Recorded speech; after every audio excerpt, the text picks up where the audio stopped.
ఆదిలాబాద్ లో పెను విషాదం చోటు చేసుకుంది. పంట చేనులో పిడుగుపడి 6 గిరిజనులు చనిపోయారు. 8 మంది గిరిజనులు తీవ్రంగా గాయపడ్డారు.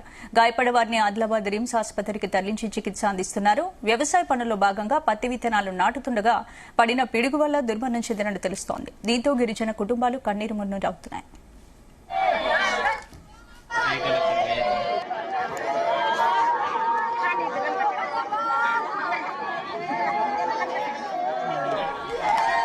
ఆదిలాబాద్ జిల్లా గాదిగూడ బేల మండలంలో ఈ ఘటన జరిగింది. గాదిగూడ మండలం పిప్రిల్ సారి గ్రామానికి చెందిన సిడం రాంబాయ్, పెందూరు మాధవరావు, పెందూరు సంచన, మంగు భీంబాయ్ నలుగురు పంట చేనులో పత్తి విత్తనాలు నాటుతుండగా పిడుగుపడి మృతి చెందారు.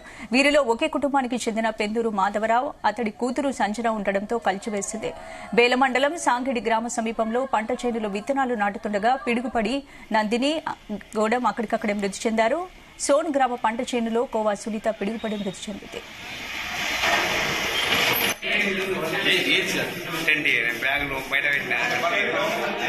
ఈ అంశానికి సంబంధించి పూర్తి అప్డేట్స్ మా ప్రతినిధి రాజు పటేల్ అందిస్తారు. రాజు పటేల్.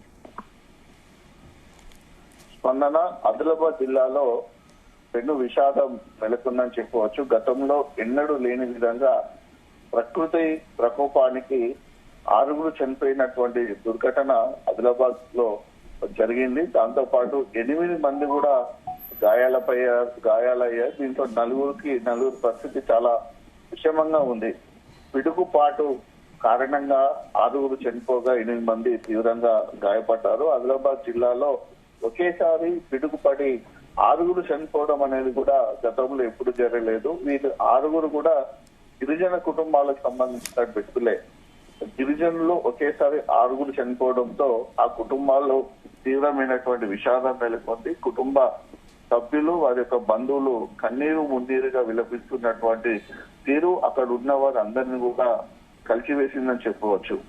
ఆదిలాబాద్ జిల్లా గాదిగూడ బేల మండలం 2 మండలాల్లో 2 చోట్ల పిడుగు పడినటువంటి ఘటనలో 6 చనిపోయి 8 మందికి తీవ్ర గాయాలయ్యాయి. ముందుగా ఇటు గాదిగూడ మండలం పిప్రిల్ సౌరే గ్రామానికి చెందినటువంటి సిడం రాంబాయి, పెందూరు మాధవరావు కూతురు పెందూరు సంజన, మంగు భీంబాయి నలుగురు కూడా వీళ్ళందరూ పంట చేనులో పత్తి విత్తనాలు నాటుతుండగా ఒకేసారి పిడుగు పడింది. పడ్డటువంటి పిడుగు పక్కనే ఉన్నటువంటి 4 కూడా అక్కడే మృతి చెందారు. బేలా మండలం సాంగిడి గ్రామ సమీపంలో పంట చేనులో పత్తి విత్తనాలు నాటుతుండగా అక్కడ కూడా పిడుగు పడింది. ఈ పిడుగుపాటుకు గెడం నందిని, అలానే సోన్ గ్రామానికి చెందినటువంటి కోవా సునీత ఇద్దరు స్పాట్ లోనే చనిపోయారు. వీరు కాక మరొక 8 మంది ఈ 2 ఘటనలో గాయాల పాలై ఆదిలాబాద్ రిమ్స్ లో ట్రీట్మెంట్ తీసుకుంటున్నారు. 8లో 4 పరిస్థితి చాలా విషమంగా ఉందని కూడా డాక్టర్లు కూడా చెప్పడం జరిగింది. వీళ్ళంతా కూడా గిరిజన కుటుంబాలకు సంబంధించినటువంటి వ్యక్తులే. గిరిజన కుటుంబాల్లో తీవ్రమైనటువంటి విషాదం నెలకొందని చెప్పవచ్చు. అంటే ఓపెన్ ప్లేస్లలో ఎక్కువగా అసలు పిడుగు పడదు. చెట్ల కింద ఉన్నప్పుడు కానీ ఏదైనా ఆశ్రయం కింద ఉన్నప్పుడు కూడా ఎక్కువగా పిడుగు పడుతుంది. సో ఇటు మనకు బేలా మండలం సంబంధించినటువంటిది అటు పత్తి విత్తనాలు నాటుతుండగా అక్కడ పడింది. అలానే అటు గాదిగూడ మండలంలోని సుప్రీంపేట గ్రామంలో అక్కడ కూడా పత్తి విత్తనాలు ఇదంతా ఓపెన్ ప్లేస్ లో పట్టుబడి పిడుగు ఎఫెక్ట్ కారణంగా వాళ్ళు చనిపోయారు. ఇక ఉట్నూరు దగ్గర ఉన్నటువంటి మరొక గ్రామంలో కూడా పిడుగు పడింది. వాళ్ళందరూ కూడా వర్షాలు పడుతున్నాయి, పిడుగు పడే అవకాశం ఉందని ఒక దగ్గరికి వచ్చి ఆ చెట్టు కింద ఉండగా ఆ చెట్టు మీద కూడా పిడుగుపడి అతడు ఉన్నటువంటి 4 కూడా తీవ్రమైనటువంటి గాయాలయ్యాయి. సో దీంతో వీళ్ళు ఇక్కడ జరిగిన ఈ 3 ఘటనలకు సంబంధించినటువంటి అందరూ కూడా గిరిజన కుటుంబాలకు సంబంధించిన వ్యక్తులే ఉన్నారు. దీంతో గిరిజన కుటుంబాలు తీవ్రమైనటువంటి విషాదం నెలకొంది.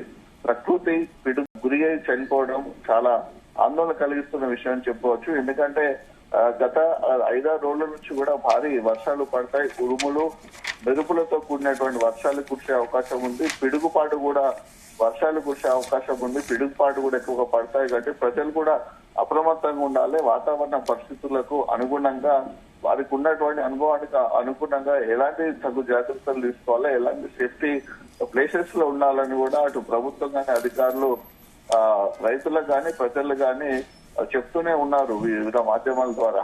అయినప్పటికీ కూడా అంటే పనిలో నిమగ్నమైనటువంటి వ్యవసాయం సంబంధించినటువంటి పనులు చేస్తున్నట్టు క్రమంలో పని మీదనే ధ్యాస పెడతారు తప్ప మిగతా సేఫ్టీకి సంబంధించినటువంటి రక్షణ సంబంధించిన విషయాల్లో ఎక్కువగా పట్టించుకోకపోవడము అది వ్యవసాయ పనులు చేసే వారికి ఉన్నటువంటి ఒక లక్షణంగా చెప్పవచ్చు. అందులో భాగంగానే వర్షం పడుతుంది, పిడుగులు మన దగ్గర పడతాయా అనేటువంటి ఒక ఆలోచన ఉండి పత్తి విత్తనాలు నాటుతున్న క్రమంలోనే చనిపోయారు. నిజంగా వారి ఒక డెడ్ బాడీలు చూస్తే కూడా చాలా మనసు కలిసివేస్తుందని చెప్పవచ్చు.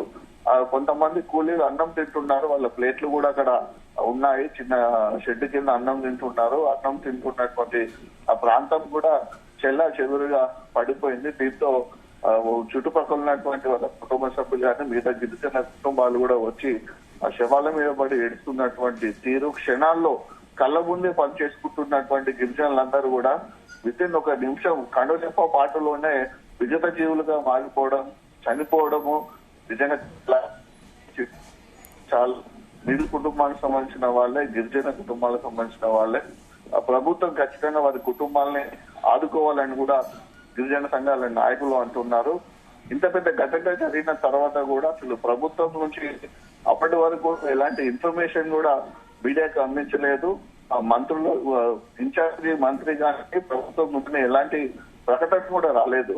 6 మంది గాయపడినటువంటి సిచ్యువేషన్ లో గాయపడ్డ వారికి మెరుగైన చికిత్స అందించాలని ప్రభుత్వం నుంచి కూడా ఎలాంటి ఆదేశాలు కూడా జిల్లా అధికార యంత్రాంగానికి రాలేదు. అయినప్పటికీ కూడా జిల్లా కలెక్టర్ రాజర్షి కూడా ఎంతో చొరవ తీసుకొని రిమ్స్ సూపరింటెండెంట్ కూడా ఫోన్ చేసి చెప్పడం జరిగింది. క్షతగాత్రులకు పిడుగుబాటు గురైనటువంటి గాయపడ్డ వారు అందరూ కూడా మెరుగైన వైద్యం అందించాలని ఇచ్చారు. అవసరం అనుకుంటే హైదరాబాద్ పంపడానికి కూడా ప్రభుత్వం సిద్ధంగా ఉంది కాబట్టి పంపించే ప్రయత్నం చేసుకుంటూ కూడా ప్రభుత్వం నుంచి సహాయ సహకారాలు అందించడానికి కూడా సిద్ధంగా ఉన్నట్టు కూడా కలెక్టర్ కూడా చెప్పడం జరిగింది. సో ఇలాంటి సిచ్యువేషన్ లో గిరిజన కుటుంబాలను ఆదుకోవాలని ప్రభుత్వం నుంచి సహాయం అందించాలని కూడా గిరిజన సంఘాలు డిమాండ్ చేస్తున్నాయి.